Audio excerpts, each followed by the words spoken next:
বাংলাদেশ ক্রিকেটটা উপরে নিয়ে গেছিল সাকিব তামিম। যখন সাকিব তামিম, মাশরাফি, মুশফিকুর রহিম ছিল, তখন বাংলাদেশ ক্রিকেটটা উপরে ছিল। তো এরপর আস্তে আস্তে তারা চলে যাচ্ছে, সময়ের সাথে তারা হারিয়ে গেছে।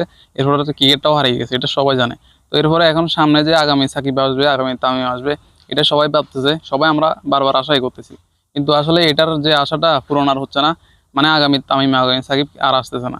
এখন এবার ক্রিকেটের উন্নতির কোনো খবর নাই। এবার সাকিব তামিমকে নিয়ে যে একটা দ্বন্দ্ব, সেটা উঠাই দেয় সবাই। এছাড়া আর কোনো কাজ নাই। মানে বাংলাদেশ ক্রিকেটটা যে কিভাবে উন্নত হবে সেটার আর খবর নাই। নতুন একটা বিসিবি আসছে, ফারুক আহমেদ এসে সে 1 বছর থেকে, এরপর সেও চলে গেছে। এরপরে এখন আরেক নতুন করে একটা বিসিবি আসছে। আসলে দোষটা আসলে কার? কোচের দোষ নাকি বিসিবির দোষ নাকি খেলোয়াড়দের দোষ? আসলে এখানে প্লেয়াররা মানে ঠিক মতো খেলতে চায় না।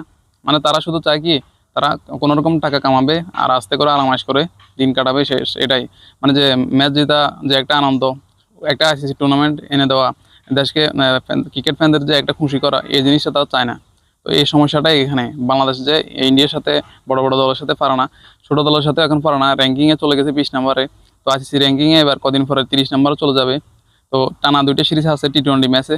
আগে ওডিআই ম্যাচ খেলতো, সেটাও পারে না এখন। তো এরপরে সামনে টেস্ট ম্যাচ তো পুরো বাজে অবস্থা। তখন বিষয় হলো যে বাংলাদেশ আসলে একটা আইসিসি টুর্নামেন্ট কবে জিতবে?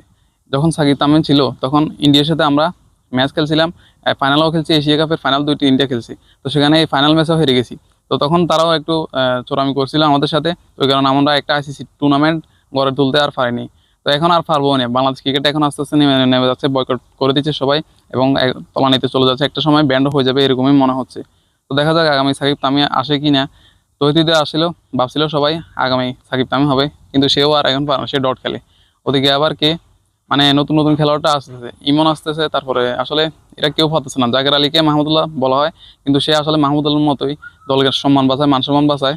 কিন্তু জাকের আলী ছাড়া আর বাকি কেউ পারে না। মেহেদী হাসান মিরাজকে সাকিব ভাবতো, কিন্তু সেও আর পারে না। সে তো চান্সে পায় না, দলে চান্স পায় না, কিভাবে সে ম্যাচ জেতাবে? তো সেখানে দেখা যায় বাংলাদেশ ক্রিকেটটা আসলে নেমে যাচ্ছে আস্তে আস্তে। উপরের কবে উঠবে তার কোনো খবর নাই।